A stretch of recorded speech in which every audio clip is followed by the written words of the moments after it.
وَإِذْ أَخَذَ اللَّهُ مِيثَاقَ النَّبِيِّينَ لَمَا آتَيْتُكُم مِّن كِتَابٍ وَحِكْمَةٍ ثُمَّ جَاءَكُمْ رَسُولٌ مُّصَدِّقٌ لِّمَا مَعَكُمْ لَتُؤْمِنُنَّ بِهِ وَلَتَنصُرُنَّهُ قَالَ أَقْرَرْتُمْ وَأَخَذْتُمْ عَلَىٰ ذَٰلِكُمْ إِصْرِي قَالُوا أَقْرَرْنَا قَالَ فَاشْهَدُوا وَأَنَا مَعَكُمْ مِنَ الشَّاهِدِينَ آمنت باللہ صدق اللہ العظیم۔ آج کا خطبہ اور آج کا موضوع پچھلے تمام موضوعات تو الگ ہے۔ آپ اس طرح سمجھ لیں کہ جو مہینہ سفر کے بعد مہینہ آنے والا ہے، جس کو ربیع الاول کہتے ہیں، جس کو آپ صلی اللہ علیہ وسلم کی آمد کا مہینہ کہتے ہیں، جس کو حضور صلی اللہ علیہ وسلم کی ولادت و سعادت کا مہینہ کہتے ہیں، اس مہینے کی جو نسبت ہے آپ صلی اللہ علیہ وسلم کے نال اور آپ صلی اللہ علیہ وسلم کی جو ولادت و سعادت ہوئی ہے 12 ربیع الاول کے دن،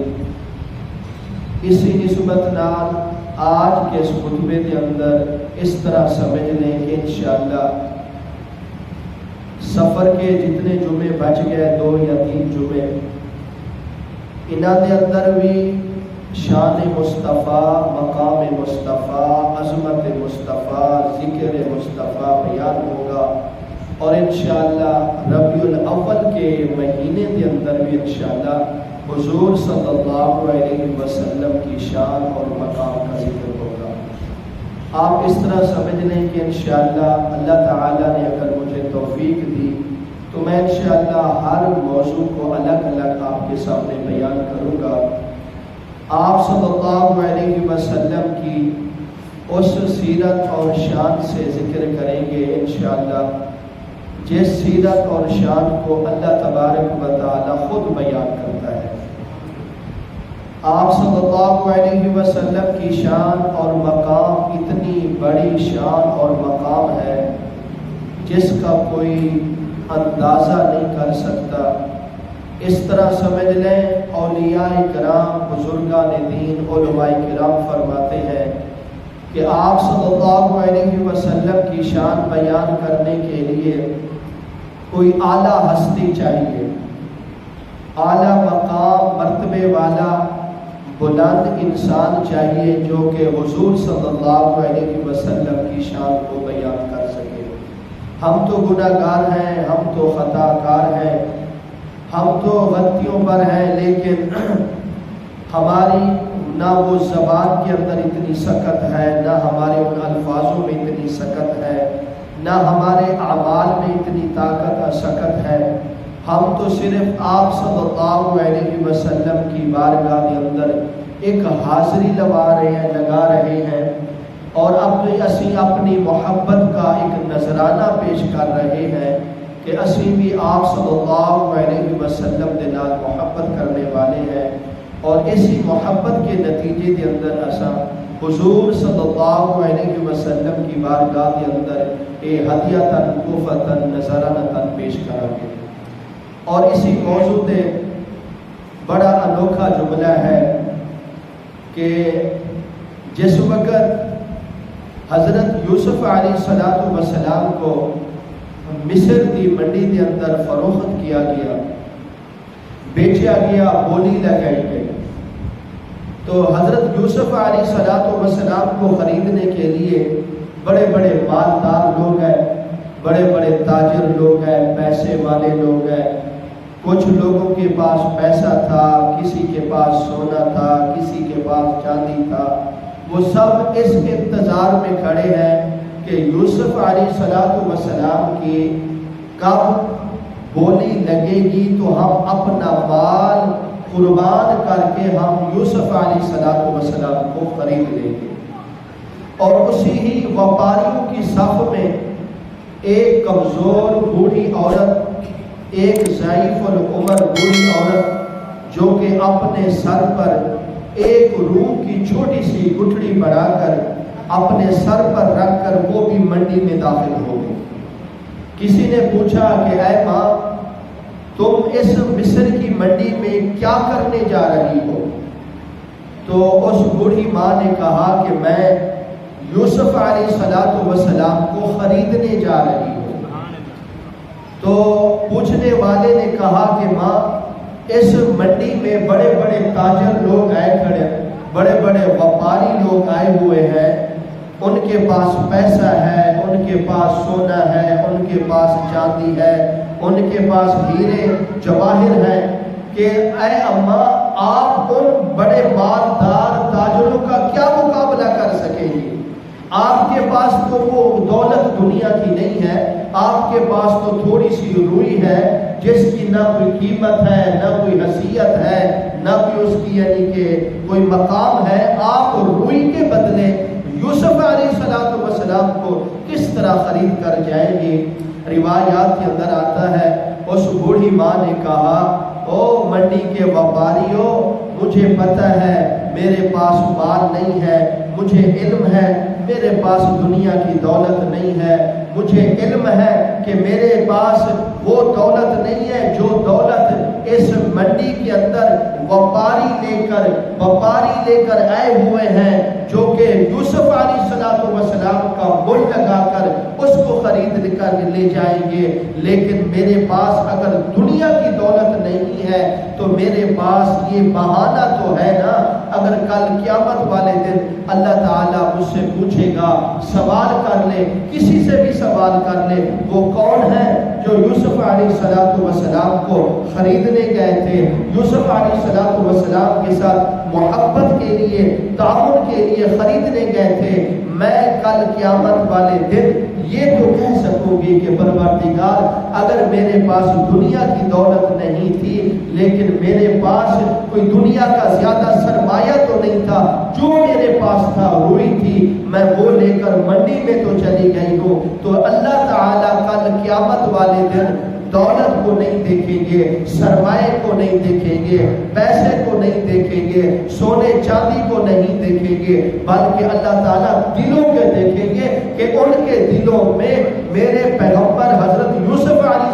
السلام کی کتنی محبت ہے۔ تو وہ جس وقت اللہ تعالیٰ محبت کا پیمانہ چیک کریں گے تو اس بوڑھی ماں کے دل میں حضرت یوسف علیہ السلام کی بے حد محبت ہوگی، تو اسی ہی محبت کی وجہ سے وہ بوڑھی عورت کامیاب ہو جائے گی، عزت پایا جائے گی، مقام حاصل کر جائے گی۔ ہم بھی وہی گناہگار ہیں، ہماری کیا حیثیت کہ ہم حضور صلی اللہ علیہ وسلم کی شان بیان کریں، ہماری کیا اوقات کہ ہم آپ صلی اللہ علیہ وسلم کا مرتبہ بیان کریں، شان بیان کریں، کردار بیان کریں، اعمال بیان کریں، آپ صلی اللہ علیہ وسلم کی سیرت کو بیان کریں۔ ہم تو گناہگار ہیں، لیکن ہم اس مصر کی بوڑھیا کی طرح ہمارے پاس کوئی ایسی یعنی کہ طاقت بھی نہیں ہے، نہ وہ ہمت ہے، نہ وہ ہمارے پاس اعمال ہے، لیکن ہم حاضری لگوانے کے لیے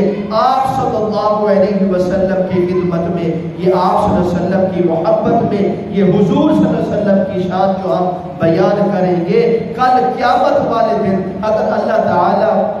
ہم سے سوال کر لے، پوچھ لے کہ وہ کون ہے جو میرے محبوب کی شان بیان کرتے تھے، وہ کون ہے جو میرے محبوب کی شان، مقام، مرتبے کو سنتے تھے اور اس پر عمل بھی کرتے تھے اور آپ صلی اللہ علیہ وسلم سے محبت بھی کرتے تھے، تو ہم گناہگاروں کا اس میں نام آ جائے گا۔ اللہ فرمائے گا جاؤ، باقی تمہارے اعمال اپنی جگہ، تم لوگوں نے دنیا میں میرے محبوب کے ساتھ محبت کی، میرے محبوب کی شان بیان کی، میرے محبوب کی تعریف بیان کی، تو جاؤ میں تمہیں بھی یعنی کہ جنت عطا کر دیتا ہوں۔ اے میرے دوستو بزرگوں، آپ صلی اللہ علیہ وسلم کی شان نہیں ختم ہونے والی، جب سے آپ صلی اللہ علیہ وسلم آئے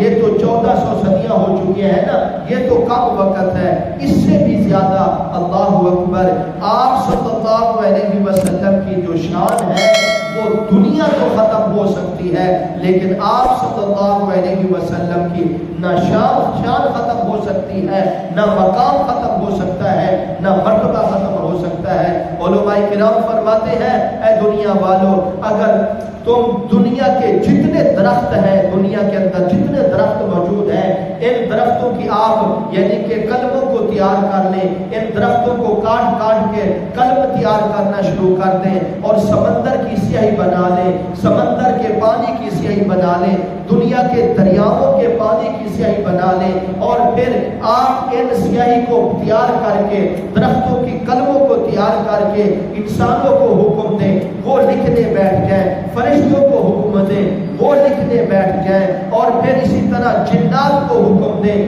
وہ لکھنے بیٹھ جائیں، خدا کی قسم آپ صلی اللہ علیہ وسلم کی اتنی بڑی شان ہے، اتنا بڑا مقام ہے، انسان میرے محبوب کی شان لکھتے لکھتے تھک جائیں گے، جنات میرے محبوب کی شان لکھتے لکھتے تھک جائیں گے، فرشتے میرے محبوب کی شان لکھتے لکھتے تھک جائیں گے، اور پھر اسی طرح قلم جو درختوں کی قلمیں ہیں، پوری دنیا کے درختوں کی قلمیں یہ ختم ہو جائیں گے، سمندر کی سیاہی ختم ہو جائے گی، لیکن میرے محبوب کے جو نام ہے، اس نام کی جو پہلی میم ہے، اس پہلی میم کی بھی شان کوئی مکمل نہیں کر سکتا۔ یہ ہے میرے محبوب کا مقام اور آپ صلی اللہ علیہ وسلم کی شان۔ اور پھر دیکھ لیجئے، ہم تو سمجھتے ہیں کہ آپ صلی اللہ علیہ وسلم کی شان اس دن سے شروع ہوئی، مقام اس دن سے شروع ہوا، اور عزت اس دن سے شروع ہوئی جب آپ صلی اللہ علیہ وسلم دنیا میں تشریف لائے۔ نہ بھائی، یہ غلط سوچ ہے، غلط عقیدہ ہے، ہمارا عقیدہ ہے، ہمارا اہل سنت و جماعت کا عقیدہ ہے، ہمارا سنیوں کا عقیدہ ہے، اور ہم عاشق رسولوں کا یہ عقیدہ ہے کہ آپ صلی اللہ علیہ وسلم کی شان حضور کی ولادت سے شروع نہیں ہوئی، آپ صلی اللہ علیہ وسلم کا مقام حضور سے یعنی کہ دنیا میں آنے سے شروع نہیں ہوا، بلکہ آپ صلی اللہ علیہ وسلم کی شان اس دن شروع ہوئی جب نہ یہ انسان تھے، نہ جنات تھے، نہ فرشتے تھے، نہ پرندے تھے، نہ درندے تھے، نہ حیوانات تھے، دنیا کا کوئی نظام نہیں تھا، نہ یہ پہاڑ تھے، نہ یہ درخت تھے، نہ یہ دریا تھے، نہ یہ سمندر تھا، نہ یہ آسمان تھا، یا نہ یہ زمین تھی، کوئی چیز بھی نہیں تھی، صرف اللہ تھا۔ اللہ کی ذات کے بعد اگر کوئی ہستی تھی تو وہ آپ صلی اللہ علیہ وسلم کی ہستی تھی۔ تو پھر جو بات جو میں آپ کو جس چیز کی طرف لے آ رہا ہوں، جو میں نے آپ کے سامنے قرآن مجید و فرقان حمید کی جو آیت مبارکہ تلاوت کی ہے، اس آیت میں آپ صلی اللہ علیہ وسلم کی شان بیان ہو رہی ہے، اس آیت میں آپ صلی اللہ علیہ وسلم کا مقام بیان ہو رہا ہے، اس آیت میں آپ صلی اللہ علیہ وسلم کے مرتبے کو بلند کیا جا رہا ہے۔ یہ اس وقت نہیں آیت اتری جس وقت آپ صلی اللہ علیہ وسلم دنیا میں تشریف فرما ہے کہ محبوب اب آپ کی شان بیان ہوئی، نہ بلکہ یہ آیات مبارکہ آپ صلی اللہ علیہ وسلم کی شان اور مرتبے کو اس وقت بیان کر رہی ہے جب دنیا میں کوئی چیز نہیں تھی، نہ چاند، نہ ستارے، نہ مغرب، نہ مشرق، نہ آسمان، نہ زمین، کوئی چیز نہیں تھی اللہ کی ذات کے علاوہ، پھر آپ صلی اللہ علیہ وسلم کی ذات تھی، اس وقت بھی آپ صلی اللہ علیہ وسلم کی شان اور مرتبے کا اللہ تبارک و تعالیٰ نے پوری دنیا کے اندر ڈنکا بجا دیا۔ اور پھر دیکھ لیجئے، آپ صلی اللہ علیہ وسلم کی ایک شان ہے میں بیان کروں، ایک شان ہے کہ آپ بیان کریں، ایک شان ہوتی ہے کہ خطیب بیان کرے، ایک شان ہوتی ہے کہ امام بیان کرے، ایک شان ہوتی ہے کہ یعنی کہ مفکر بیان کرے، ایک شان ہوتی ہے محدث بیان کرے، ایک شان ہوتی ہے تفسیر یعنی کہ مفسر تفسیر بیان کرے، ایک شان ہوتی ہے کہ شیخ الحدیث بیان کرے، ایک شان ہوتی ہے کہ صحابی بیان کرے، ایک شان ہوتی کرے، ایک شان ہوتی ہے کہ تابی بیان کرے، ایک شان ہوتی ہے کہ کوئی اولیاء اللہ بیان کرے، ایک شان ہے کہ کوئی یعنی عام انسان بیان کرے، کوئی شان ہے کہ کوئی نمازی بیان کرے، کوئی حاجی نماز کرے بیان کرے، کوئی تہجد گزار بیان کرے، کوئی 5 وقت کا نمازی بیان کرے، کوئی سجدے کرنے والا حضور کی تعریف شان بیان کرے، نہ بھی نہ، یہ شان اپنی جگہ ہے، لیکن اس شان کا کون مقابلہ کر سکتا ہے، اس عزت کا کون مقابلہ کر سکتا ہے، اس مرتبے کا کون مقابلہ کر سکتا ہے کہ شان مصطفیٰ ہو اور اس کو بیان کرنے والی خود رب کی ذات ہو۔ رب کی ذات جس محبوب کی شان بیان کرے، اس شان کا کون مقابلہ کر سکتا ہے؟ جس کی شان آپ صلی اللہ علیہ وسلم کی مقام اور مرتبے کو بیان کرنے کے لیے خود رب آئے، رب بیان کرے، حضور کی رب تعریف کرے، حضور صلی اللہ علیہ وسلم کے مرتبے کو رب بیان کرے، آپ صلی اللہ علیہ وسلم کی عزت کو رب بیان کرے، بلندی کو رب بیان کرے، مرتبے کو رب بیان کرے۔ ہم آپ کون ہو سکتے ہیں کہ اس شان کا مقابلہ کریں؟ اس آیت مبارکہ میں اللہ تبارک و تعالی نے اپنے پیارے محبوب علیہ السلام کی شان کو، مقام کو، مرتبے کو خود اپنی رب نے اپنی، اللہ اکبر، یہ اتنا بڑا اعلیٰ مقام ہے، اور یہ کس وقت ہو رہا ہے؟ جب کوئی دنیا کا نظام نہیں تھا، کوئی چیز نہیں بنی تھی، کوئی چیز بھی نہیں، اللہ کی ذات کے بعد آپ صلی اللہ علیہ وسلم کی ذات، بس اس کے بعد کوئی تیسری چیز نہیں تھی دنیا میں۔ اس وقت اللہ تبارک و تعالی نے اپنے پیارے محبوب علیہ الصلوۃ والسلام کی شان کو، اپنے پیارے محبوب علیہ الصلوۃ والسلام کو بیان کیا، اس وقت کیا عالم ارواح کے اندر کیا۔ آپ صلی اللہ علیہ وسلم کی جو شان بیان ہوئی عالم ارواح کے اندر، 2 جلسے ہوئے۔ میں اس آیات کو مختصر کروں گا کیونکہ ٹائم نہیں ہے، کیونکہ اس یعنی کہ آج کے جو خطبے میں آپ صلی اللہ علیہ وسلم کی اس شان کو بیان کیا جائے گا جو شان رب نے اپنی بھی ہوئی، تو اگلے جمعے انشاءاللہ پھر آپ صلی اللہ علیہ وسلم کی اس شان کو بیان کریں گے جس شان کو آتا ہے کہ آپ صلی اللہ علیہ وسلم کو ایک پیغمبر نے مانگا، رب سے رو کر مانگا، انشاءاللہ وہ اگلے جمعے بیان ہوگا۔ اللہ اکبر۔ عالم ارواح میں 2 محفلیں ہوئے، 2 جلسے ہوئے، 2 تقریریں ہوئی، اور اس 2 تقریروں میں صرف 2 چیزوں کا بیان ہوا۔ سب سے پہلی تقریر، سب سے پہلا بیان، سب سے پہلا خطبہ اللہ تبارک و تعالی نے جس کو قرآن مجید و فرقان حمید کے اندر بیان فرمایا، اور عالم ارواح کے اندر 2 تقریریں ہوئی۔ پہلی تقریر کا نام کیا ہے؟